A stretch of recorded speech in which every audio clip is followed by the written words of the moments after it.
Yikin is... Yeah, what is Yikin?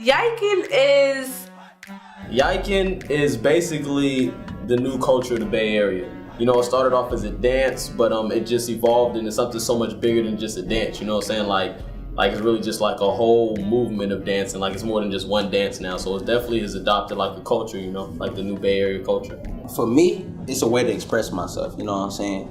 Like as far as the music and how I'm able to connect perfectly with my emotions through the movements and the music. So it's like, it's a whole lot for me. Yikin is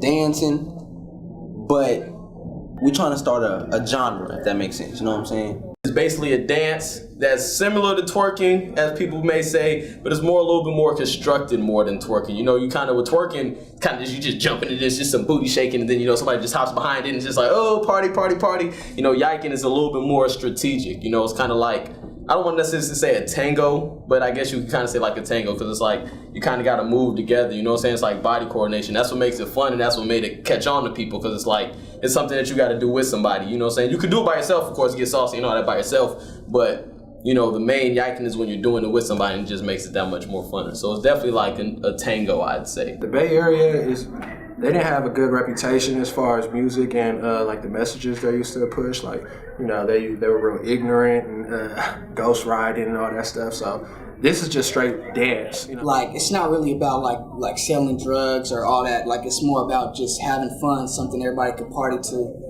It really changed. It's a real positive movement from where we came from before. So it's good to see that, because, you know, the music really influences our generation. So it's good to see this positive movement influencing this young generation in a good way. The Yikin culture definitely influenced my music. Like now I'm making music to make people dance and turn up and just be happy and have a good time. It definitely is propelling me like upward, like making me get toward the spot I want to be with my music. Doing Yikin, I had a chance to meet a lot of rappers. I've had a chance to go on tour, had a chance to be on campus and being known on campus, like, oh, that's the dude that from the Yikin video. So I feel like that has definitely influenced me a lot. Before the Yikin movement started, I wasn't dancing. So when this movement got on, I lost it. I was like, oh snap, this is a cool dance. I have to know how to do this dance. So I started doing this dance. I started making videos on YouTube. From there, I met with the group TPE that started the whole Yikin movement. They saw what I could do. They was like, oh, you should cool dances. So they brought me into the group.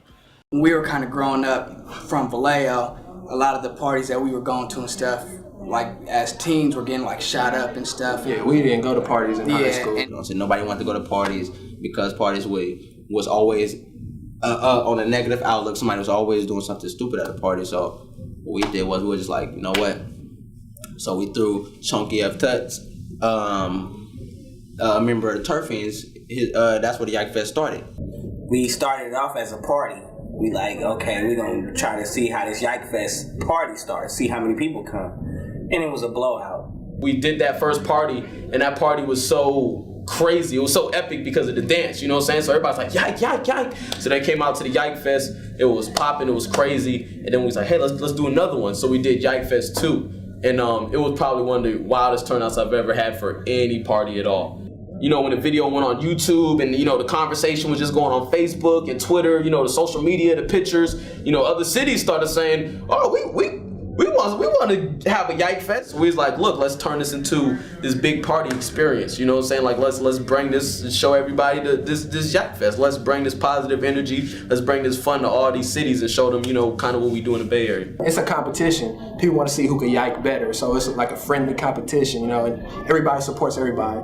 If you're Yikin, it's going to be a circle around you, and people saying, oh, he's doing good. I can do it like that too. The Yikin, I can see how it could be negative just because, you know, it's guy on girl. Anything that's guy on girl can be perceived as a negative thing if you don't really understand it. You know what I'm saying? But I mean, even if you watch old school shit movies, they're holding the waist and they're doing this and they're dipping. That's not negative, you know what I'm saying? So now that it's switched and you're just from behind doesn't make it, you know what I'm saying? Doesn't change everything. Like, oh, it's still touching. It's still the same intention. Like I said, I'm Jamaican and we dance sexually, and that's pretty much what, you know, Yikin is. It's a sexual dance movement. It's just it doesn't look right to Americans, you know, because it's looked at in a bad manner. But, you know, all cultures, Africans, they dance sexually, you know, a lot of cultures do, you know, so I like to instill that into people when they try to talk negative about it. It's like, you know, no one's out shooting anyone, no one's out killing anyone, they're having a good time, and they just dance. It's just dance movements. Well, as kind of the leading lady of this whole movement, I get a lot of comments, I get put down a lot, but for me it's empowering because women have to take back the meaning of what it is to just have fun and truly be sexy. And there is a difference between being raunchy and being completely out there and being sexy. And when we're dancing and we're doing the dances just like the guys, I can care less about the comments at this point. It's just kind of what I do for fun. It's a positive vibe. It's like, it's dancing. It's just doing the tango with them, you know what I'm saying? And then, plus when it's no fights, it's no shootings, it's no nothing, everybody's going home and they're just on Instagram or Facebook like, oh, I had a time of my life, you know, tweeting it like, oh, that was so much fun. And it's like, how can you call something like that negative? You know what I'm saying? It's not negative. The future of Yikin, I feel like we'll just throw a number, 5-10 years, I'll say 10 years, just give or take. Yikin could be like the new twerking, you know, depending on how much it's embraced by the entire hip-hop community, you know what I'm saying? Like, depends on how embraced it is, because it's not like an actual one-step dance move, you know what I'm saying? It's like, it's continuously growing. You know, we did the dance in 2012, the first month of 2012, and here it is going into summer of 2014, and you know, people are still wondering about it, people are still excited about it, people are still adding their new terms to about it. So I feel like it's more than just a dance move, it's more than just a dance step. I feel like twerking in a couple years will evolve into Yikin. You know what I'm saying? Could be wrong, could be right, but that's how I feel about it just from what I've seen so far. Let me see you do it. Put your head in the air. Let me see you do it. Let me see you